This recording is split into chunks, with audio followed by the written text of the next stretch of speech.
Welcome back, ladies and gentlemen. I am Jay Bosa, and across from me is Mike, and we want to talk to you about our experience with the DMT Dialogues event that was at CoSM. That's Chapel of Sacred Mirrors up in Wappinger Falls, New York. That's Alex Gray's place. If anybody knows Alex Gray, he is a pioneer in visionary art, and his place over there, CoSM, celebrates visionary art, all sorts of artists, whether you actually paint, music, you're a flow artist, you dance. They celebrate all that. There's always a place and time for whatever art you have that's visionary. And we had a great time there. We got to see some of our heroes. Among the roster there, the heavy-hitting names were Graham Hancock and Dennis McKenna. They were both there. Rick Strassman actually is part of this book as well, but he was not there at the event, unfortunately. Mike, when I first asked you to go to this event, you denied that you would go. But honestly, I want your first take. Like I said, there's this book coming out, it's DMT Dialogues. Essentially, it's a written podcast. Yep. They had discussions for a couple days about DMT and trying to make it a scientific study. What were your thoughts, Mike? I wanted you to go to this. You were like, oh, no, not another trip to CoSM, or... Oh, no. I mean, I have a problem where I want to work too much and I get too distracted by bullshit, you know what I mean? So it's good to have you kind of push me to actually... Live a little bit, you know, because I don't really... I'm just a workaholic. But CoSM, as Jay said, it's a very cool place. I mean, it's very... There's an energy there. I'm not a... There's no woo involved in saying this, Yes. but when you go there, you just feel relaxed. You're like, okay, cool. This is a chill environment. There's an energy to the place.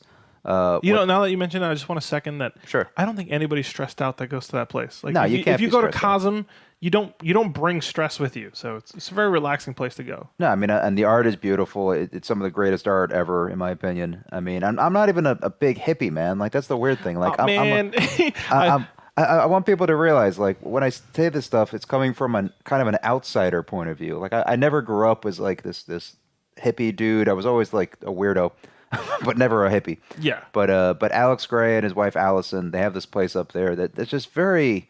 It's everybody should go there at least once. You know what I mean? And I mean, know what you're getting into. I was a little intimidated at first because when I was reading the website, I wanted to go there to listen to Graham Hancock, and I wanted to hear his archaeological history of stuff. Sure. But I wasn't into the woo just yet, you know? And having a cafe called the Mushroom Cafe, I'm like, where am I going?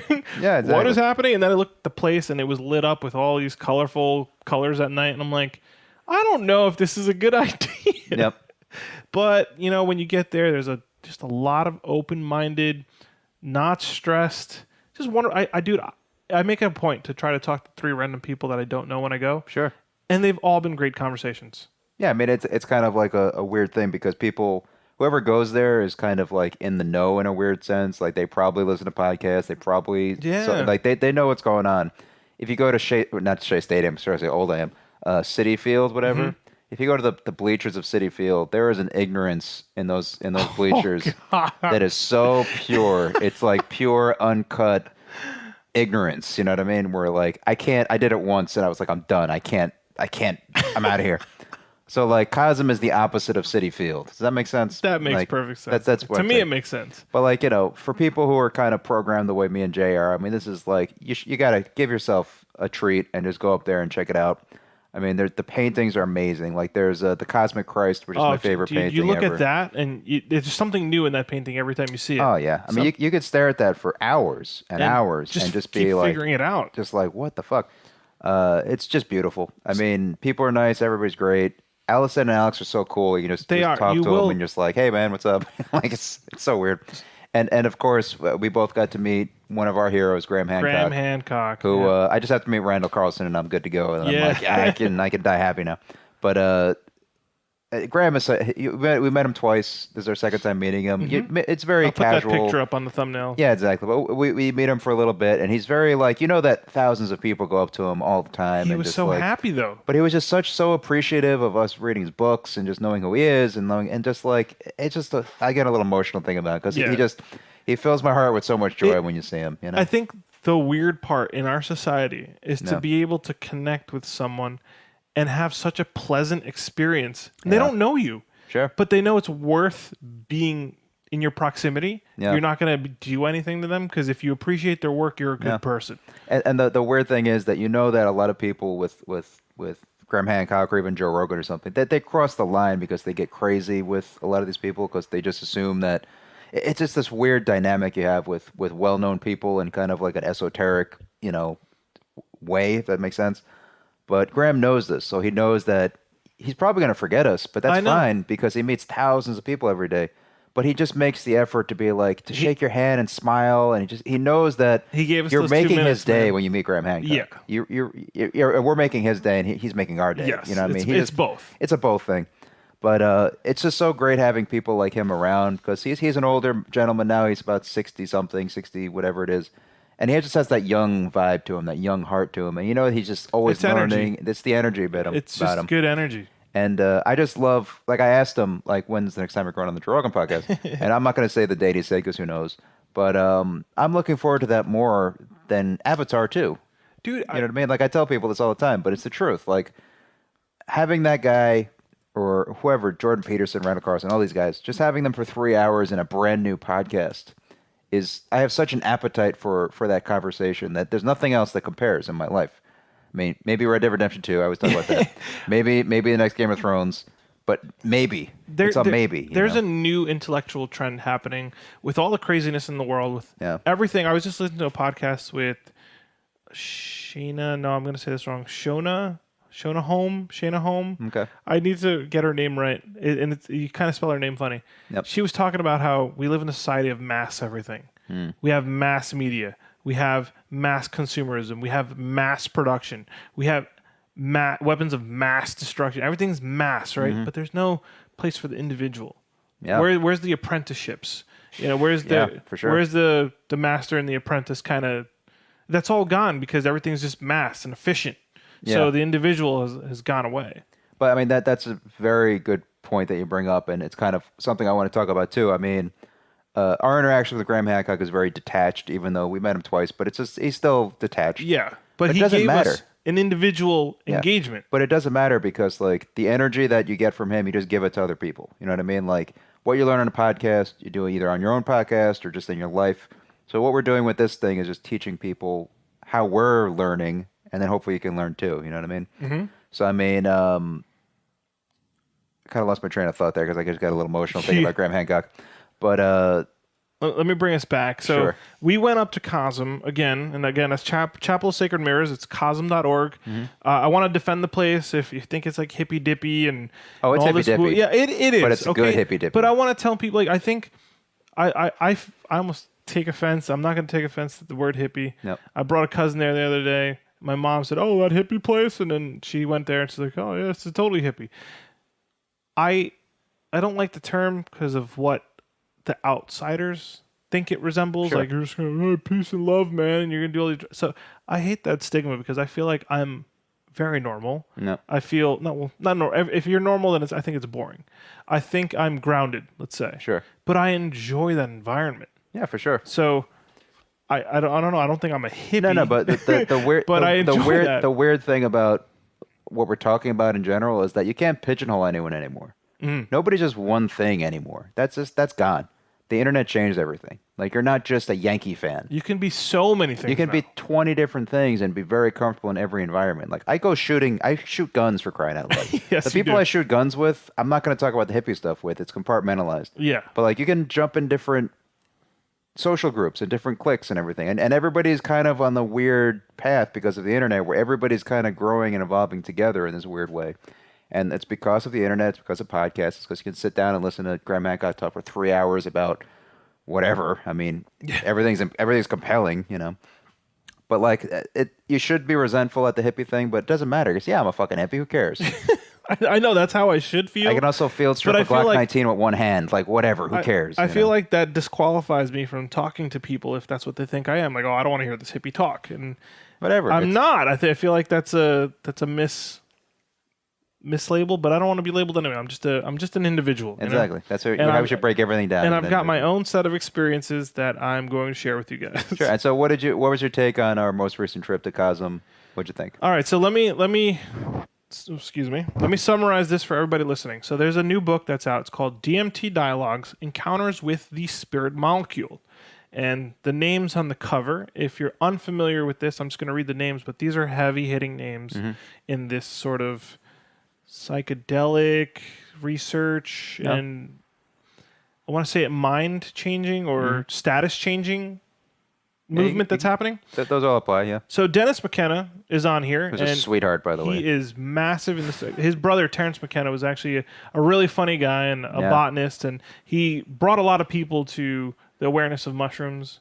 And again, you say a magic mushrooms and you feel it's like this ridiculous fucking drug and drugs are bad and like, what the fuck are you doing mushrooms for, right? That sounds bad, but a lot of people in the community have been called psilocybin. They just call it by the chemical that you ingest. Sure. And in the scientific sense, it makes more sense. And it almost takes that negative stigma off. Like the magic mushroom's a toy, but psilocybin is the more mature way to call it. So Dennis McKenna and Terrence McKenna, they've taken a lot of mushrooms and they've done research. And Dennis is a chemist and he's been doing research his whole life, trying to bring a medical value to the psilocybin. And it helps clear out depression. It gives people great new outlooks on life. And for the life of us, after listening to this man, I have no idea why mushrooms have been classified as a Schedule I drug. They're not bad for you. I mean, everything is bad for you if you overdo it. But if you take it in moderation and you understand what you're doing, there's an education behind taking drugs. Like when your doctor prescribes medication for you, he tells you to take 2 in the morning, 2 at night, 12 hours apart. There's a way to do everything the right way. But Dennis McKenna and Terrence McKenna are huge names in the psychedelic community. I would recommend that you look them up on the internet. So if you're listening, go ahead and pause and look up a quick biography. Got Jeremy Narby here, Eric Davis, Rupert Sheldrake, Graham Hancock is on there, one of our favorite authors. We could talk about this guy for hours. He's got great books. Graham Hancock can change the world with his work. Essentially, he's got it all covered. He's got the psychedelics in there. He's got the archaeology. He's got the ancient cultures, and he's finding new stuff with fringe archaeologists on what pre-ancient people were doing and how they had their shit together way more than we have it now. And he's the nicest guy ever. He's so awesome. Ever. And he narrates his own books. Yeah. So if you get an audiobook, it's his wonderful voice. And you wouldn't want anyone else narrating his books. Graham Hancock can take care of it all. He got it. Don't worry. And then we also have Rick Strassman here.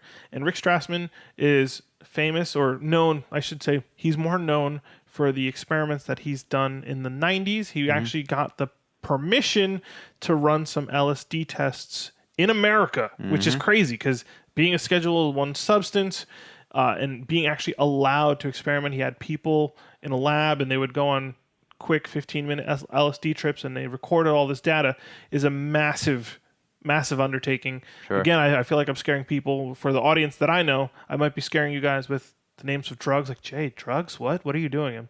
And essentially, guys, what I'm doing is I'm figuring out. I got into this stuff because of ancient cultures and ancient mythology and ancient folklore. If you read Graham Hancock's work, this is all related. That's what I love about all these names on this cover. They're all related, trying to figure out what we're missing. Like, we have a super depressed, super destructive society, and all of this work that these people are doing is actually to help society. No. The theme behind all of it is to help. And that's why I am researching all this, and I encourage people listening to take some leads. I do want to kind of create a compendium of the stuff that we've read and the podcasts that you and I experience, Mike, because people can kind of follow our breadcrumbs if they're interested. So we'll work on the website eventually. Yeah. We need feedback. All right. For me, I mean, the DMT topic, whatever you want to call it. Dimethyltryptamine. If you guys don't know. It's pretty much the most interesting thing I can think of. I mean, I can't think of anything more interesting than what Graham Hancock and all these guys are talking about. Like, if you have something more interesting, you let me know. But so far, it's number one on the list of most interesting thing ever. If I could put a note in there, Mike, the reason you probably think it's interesting, the reason this knowledge is trending is because if you take the stigma off dimethyltryptamine, that it's a drug, drugs are bad, okay? And you take the fact that it's a Schedule I drug off your psyche, if you can unwire yourself, if you can get rid of the hardwiring that you have and say, hey, this actually might be a good thing. The experiences that people are having are life-changing, and done in the right setting, are life-changing for the way better. I'm not even saying better like you're going to have a good day. Yep. Like the rest of your life has changed and you have a better outlook on life. And then why is this illegal? and again, that's why they've all teamed up in this DMT Dialogues book. Like I said, it's a written, transcribed podcast, essentially. They got together, they discussed their research, they've discussed a whole bunch of things in this book. I'm going to read the synopsis for us. Before I read the synopsis, you want to say anything? No, I mean, the only thing I can add is that I'm pretty straight edge, I guess is the right word. Like I'm very like a Bud Light once in a while. I don't smoke weed. I don't do any of this stuff. I don't do mushrooms. I'm kind of trying to be very like fair and objective and detached from all these things. But the idea that mushrooms are illegal and the idea that DMT is illegal is preposterous. Yeah. And this is coming from someone who voted Republican once or twice. You know what I mean? Like everybody needs to just get past this because like whoever's listening to this or whatever, it's like everybody just has to move the fuck on. Like this is nuts. It's like been bad programming. Yeah, I mean, it's been bad programming. That's all I just had to say. I had to get that off my chest because I'm not coming in this one from someone, a perspective of someone who's actually experienced. You're not this. very wooey. I'm not very wooey. You're not wooey at all, really. I'm down to earth, you know, and that your job is to be woo. I'm just, you know. And I think it's interesting. Yeah. You know what they call the people that are interested in this field, that take these substances often? Yep. They call them psychonauts. Yeah. So you're essentially like an astronaut gets to go to space. Mm-hmm. Like fuck yeah, I want to be an astronaut, right? But when they tell you what happens after like a dimethyltryptamine experience or a psilocybin experience or anything in that sense, if you read these wonderful experiences that these people have, you know, if being an astronaut, you get to go to space. It's like fuck yeah. Well then, you know, taking a substance and changing your life for the better and having a great positive view on everything around you for the rest of it. Fuck yeah, like why not, right? So that's what they're called psychonauts, and essentially. No one has it down right. Everybody's experiences are different, but we're starting to see similarities. But that's one of the big mysteries of life right now is why we dream and all this stuff. And they're just actively trying to pursue this with experimentations, and they're going for it. And what's incredible is we've always dreamt our whole life. Like dreaming has been part of humans forever, right? And now, of course, obviously, our ancient cultures kind of looked into it and thought there was maybe like some prophecy or intuition in that. Sure. But we've totally just shut it off. Yeah, like you're ridiculous. Like in America, like oh, stop talking about your dreams. Like what the hell? You know, it's almost like you're wasting someone's time, or it's a cool like funny tidbit. Like oh, you know what happened to my dream the other day? Well, that's one of the reasons why I'm afraid to do ayahuasca, and it's going to be a while, because my dreams are so fucking out of control and insane that to have any kind of substance added onto that is just frightening. That's intimidating. You know what I mean? We'll talk about that some other time. That's another time. Mike, but just so you know where I'm coming from. If you're listening and you're going to support us in the future, I really hope that you share this information and these podcasts that we're doing, because once we get enough eyes and ears, it's going to be a fantastic celebratory moment when you get Mike on his first ayahuasca ceremony. Oh, man. It's going to be amazing. We're going to tape it. We're going to record the beginnings, and we're going to record a testimonial. Oh, man, I'm already getting coming from super straight edge. Yeah. All right. So let me read the synopsis of this book. Okay, which is again the DMT Dialogues: Encounters with the Spirit Molecule. Encounters with apparently sentient beings are reported by half of all first-time users of the naturally occurring psychedelic DMT, yet the questions of DMT beings and plant sentience, interspecies communication, discarnate consciousness, and perhaps even dialoguing with the divine have never been systematically explored.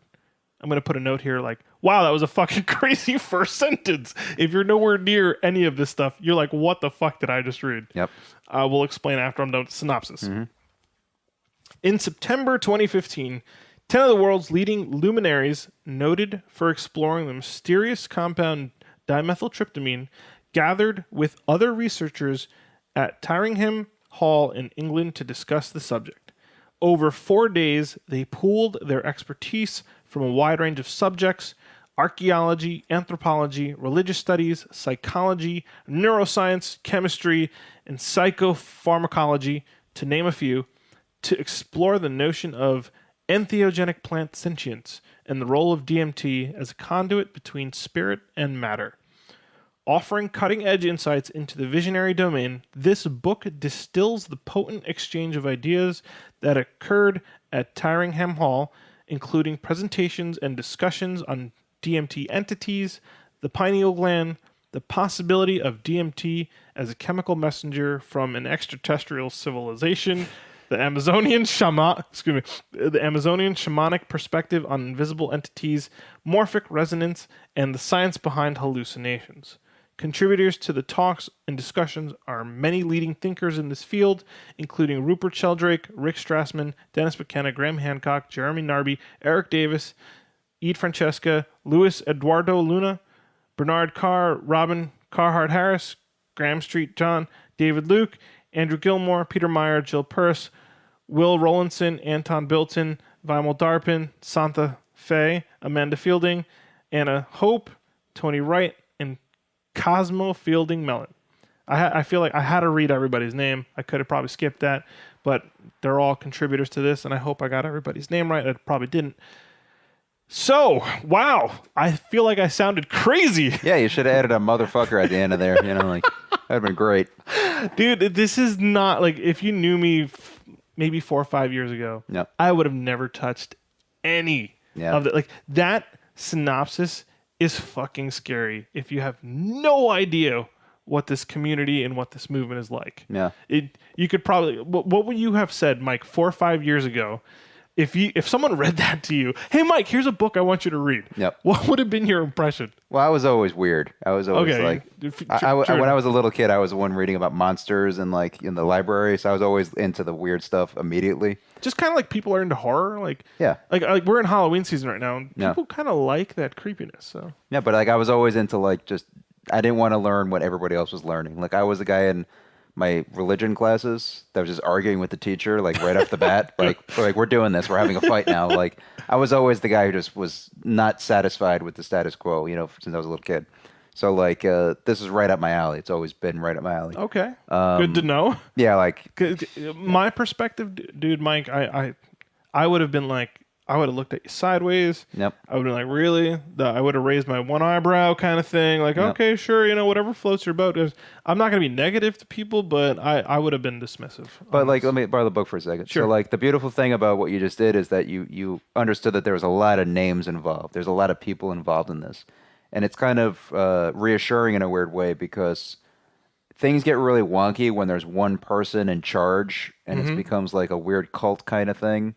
I mean, something I like about going to CoSM and everything, like Alex Gray and Alyson are kind of loosely in charge, but not really. Yeah. Like they're all about community and they're all about bringing a ton of people in for different perspectives. Like they were asking us questions at this talk. They wanted to hear from the audience and they're just like, what do you guys think? What, you guys have any ideas? And they meant it. They really wanted to know. And there were some really we good... were contributors to their science. But there were some really good points that were made by just people that were just attending. And people were going through some really heavy things. And people... They kept it short, but they just kind of said, hey, what about this? What about that? And like people were responding. Like the people at the stage were like, yeah, it's a pretty good idea, this and that. And that's just something else I like about the podcast culture right now is that there's no one person in charge of anything. So I want to many people. I want to address this topic again because you have all these names here. Yep. And the reason there's this collective of names, and you said it's a good thing that there's a lot of people. If you research these people, these are heavy hitters. They're intellectuals. They've done research. They all have decent credentials. And what the point of this book and these dialogues were, like essentially these transcribed podcasts, is to make a science. Like what's on the other end. So for instance, what would be a crazy experiment is if you somehow killed people and you brought them back to life and you got their take on what happened, right? Well, yeah. That's I weird. You. Yep. But you try to see if there's any consistencies in anybody's story. Was it empty? Was it blank? Did you feel like you took a nap? Did you see anything? Did you hear anything? Any profound experiences, right? And so people are taking these substances and they're trying to bring back a science to it. Now, for instance, in my experience, if you guys go to season 0, episode 4 of my ayahuasca, I mentioned that I was part of 2 ceremonies and there's 20-something people in each ceremony. And when everybody kind of sobered up in the morning and started talking, everybody mentioned a feminine presence, a very huge grandeur feminine presence who was also very down to earth, could be funny, was very caring, nurturing, and everybody kind of described that same feminine presence. Now, I know it's anecdotal data because you can't measure it, you can't record it, you can't. There's no instrument we have in science to go experience that and bring the data back. So you have to take people's word for it. That was something that was kind of brought up with the speeches that we watched. Like you can plant seeds in people's ideas, and that kind of compromises the experiment a little bit. Yeah. Like you should give people false information to start. Like, oh, you're gonna have a masculine presence, and let's see if they say no, it was a female presence. Yeah. Now we're talking. Now we're like, okay, cool. But like you have to program people to be like, you never heard of any of this before. Like, no, you genuinely like you do your homework. This person knows nothing about anything. Get that person. Get someone who's like a Christian. Get a Christian in there. Get someone who's like what I recommended to one of the speakers. I forgot who. I think it was Dennis McKenna. I forget which one of the guys. But I says, have a skeptic on there. Have Sam Harris in the experiments. Have Neil deGrasse Tyson. Oh, that'd be great. I would love to see Neil deGrasse Tyson. Richard Dawkins would be the best though, because I don't think he's done the psychedelics before, so he'd be. And he's been asked about it, and he was very dismissive of it. But have like 20 different types of people involved, and different diets, and different everything, and when to do it. There's a lot of things talked about at the discussion. But I mean, take it seriously and make it like a scientific experiment, like an endeavor. And like I think Sam Harris would be the most willing because he's into this stuff. He's a neuroscientist. Like he gets what's going on, and just have his take on what he experiences. And I mean, it's going to prove several things. That might change his whole ethic. Yeah, that's going to change everything, though. Yeah, I mean, changes Sam Harris. Like I mean, from my own experience and how you're describing him, I know of him. I've listened to a little bit of his podcast, but that would change him. Yeah, like that's something you can't ignore. But I mean, Brian Regan said it once on the Rogan podcast. He goes, the most interesting people are those people who change their minds. Yeah. Like, those are the most interesting people ever. You don't want someone who just born a Catholic and then died a Catholic. Those aren't interesting to me. I want people who went through the spectrum and really went crazy and, like, tried new things. And, slight tangent, I apologize. But, like, diet. The best diet to have for a person.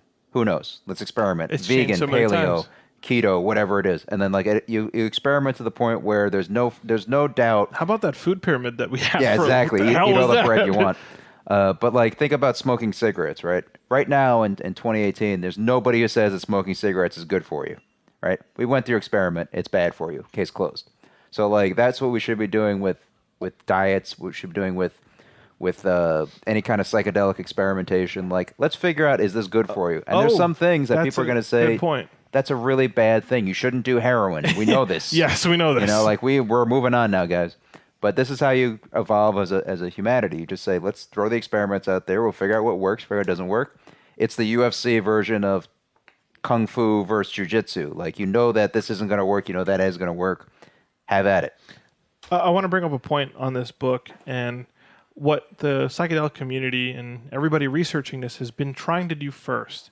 I know, because it's the same route as marijuana, where it's obvious marijuana is not harmful. Even if you take if you smoke a lot of marijuana or ingest it, you can still kind of come back from it, right? Yeah. And we had medical marijuana first in some of these states. Okay, let's approve it for medical procedures, or not procedures, but medical reasons. And then everything was fine, and it's like, well, it's actually not that bad, and then it went recreational. What they're trying to do, and I think the healing aspect of these substances is actually more profound than recreation, because I can tell you, after my ayahuasca ceremony, that's not recreational. Like, if you told me to do that again, I'm like, whew, I don't know about that, man. I need some time to prepare and really see if I want to do this. It's probably the same with the other substances, but there are medical benefits if you consider the whole psychological mental health realm. And Dennis McKenna talked to Lisette just for a brief moment, and he told her that there is a film festival happening in New York City, and they're also releasing a documentary and how they helped veterans with PTSD using psilocybin. There's medical use. Yeah. And I'm sure that documentary, as much as they need to counter themselves and find something bad, I bet you there's a bunch of veterans in that documentary and that experience that are better off because they were able to take a psychedelic. Just take a homeless veteran on the street and just take him away for a bit, give him some psilocybin, give him some food, a place to sleep, and see what happens in 2 weeks. Yeah. Like, come on, man. Like, this goes back to kind of like my right-wing thinking a little bit. The fact that there are veterans on the streets and the fact there are veterans killing themselves every day, I mean, this is what Americans should live for, to help those guys out. That's the most patriotic thing you can do as a person, is to help veterans out and help them get better. And again, it's a long story. Frustrating. It's a very long story. It's a short and a long story, actually, as why they were classified as Schedule 1 drugs. It's not because they're harmful. It's not because they are addictive. There's something else going on. But we have to, I say we, as a society, have to realize we have to relearn this. Say, oh, it's not a bad thing. And why was this illegal the whole time? Again, for those of you that know me and really never heard me talk about all these substances and stuff, I've done a lot of research. I've done tons of research on the internet, whether it's been podcasts. I pretty much listen to podcasts to and from work. And when I do chores, I'm reading constantly articles and little journals on the internet.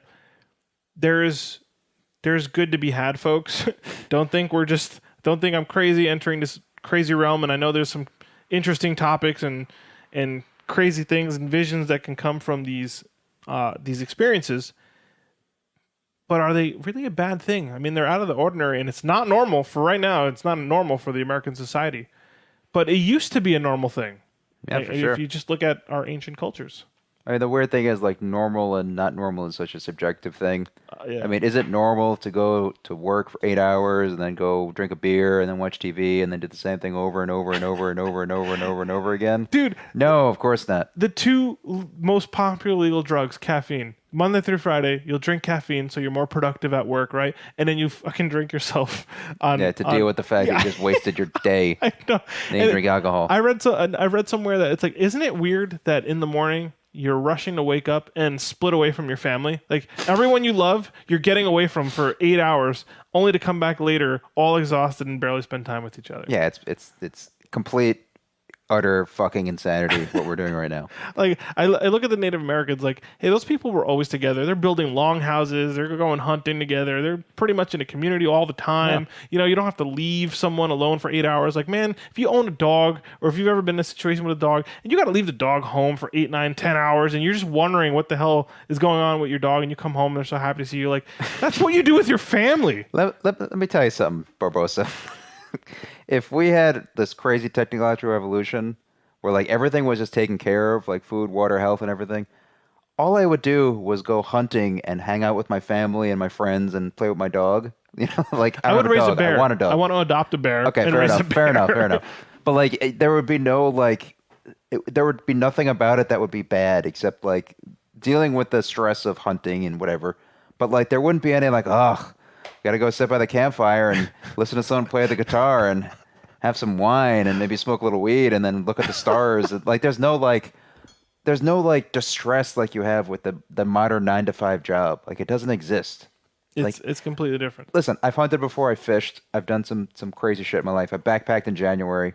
Going to a job you hate is so much more traumatic than going backpack in the Adirondacks in January. You know what I mean? It's not even close. Like, not even close. I agree with you. Like, going to a job that you hate is the worst thing ever. And even if you don't hate the job, it's you have to do it. It's a necessity, and it's taking your life in a direction that maybe you don't want to do. Like, I can imagine, like, if you work at NASA, maybe every day you feel like you're doing something awesome and amazing and productive. Yeah. And yeah, I had a thought the other day about if we kind of reverted back, because right now we've totally stressed ourselves out with, like, all this mass stuff, mass production, mass consumerism, all that. What if we reverted back to what that Native American life was, but we still have NASA?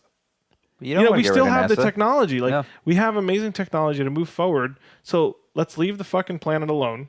Let's start taking care of it again, and still be awesome human beings doing, like, Elon Musk shit. Like, look, I'm hoping that there's some kind of robotic revolution where, like, all the dumb stuff is just taken care of by robots. Yeah. And then we can free ourselves up to, like, I feel horrible. Like, I drove on the way here. There was a guy cleaning the side of the road. And I was like, man, this guy has 8 hours just cleaning every day. Like, that sucks, man. Like, this guy, whatever potential he has is just gone. He's just cleaning 8 hours a day. Make a robot do it and just give this guy his life back. Yeah. You know what I mean? Like, the thing is, we don't have the economy ready for that. Yeah, but, like, that's kind of where we're going, and I'm kind of optimistic about that. Like, people say that there's going to be a trucker shortage because there's going to be automated truckers. I'm like, good. Yeah, those poor bastards don't have to drive the trucks anymore. Give them something else to do. Let them live their life. Rewiring is going to be the hard part. Rewiring is so important though, because, like, come on, like, I want to be rewired, man. You know. So we're going to wrap this up again, folks. We started this conversation talking about the DMT dialogues, the event that we just went at. We took pictures with Graham Hancock. I think I'm leaving that as a thumbnail. Yep. I met Dennis McKenna. They signed my book on their respective chapters. And when I'm done with this book, and when me and Mike are done, eventually, hopefully we'll read it at the same time, we'll reconvene and actually talk about what's in this book. But to read some chapters down for you right here, because some of these topics are really, like, they sound crazy at first. So let's go day 1, the origins of evolution and esoteric culture of DMT. Chapter 2 is DMT, a chemical messenger from an extraterrestrial civilization. I know, folks. I know what you're thinking. There's chapter 3, Amazonian perspectives on invisible entities. So there's, for those of you that are new to this whole space, there's a lot of research. There's a lot of things to look up.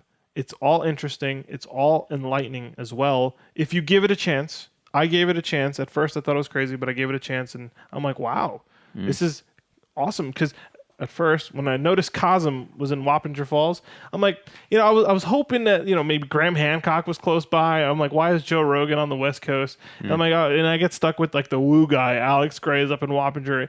Who's a sweetheart, by the way. After I went there, I'm like, I want to come here all the time, and why did I reject this in the first place? And that's the hardwiring that I think more of our American society needs to redo. Absolutely. And just a little shout out to CoSM. They're building a church called Entheon, which they accept donations online. You can check it out. But they're building a really impressive, crazy church structure that's blowing people's brains out right now. I mean, it's a really cool place. And I mean, if it's anything like Cosmic Christ, it's just going to be a exaggeration of that, and it's pretty much the coolest thing ever. It's meant to be like a massive art gallery for visionary art. Yeah. And visionary art is a nice way of saying that, like that hallucinatory state when you're on a substance or when you're meditating, and people bring back amazing things. They bring back amazing art, amazing imagery.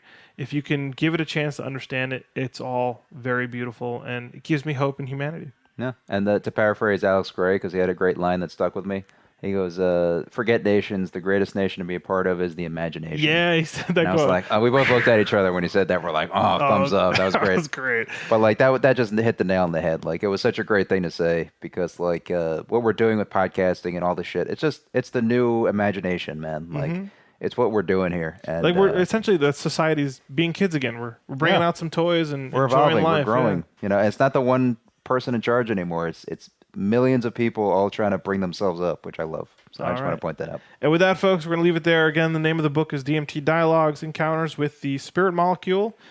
That's a synopsis that I read to you. Me and Mike will both read that, and we will get back to you. Thanks for listening. Subscribe, comment, leave feedback as always, and especially if you don't agree with us, tell me I'm crazy. I will appreciate that as well. Thanks, guys. Take care. Bye-bye now.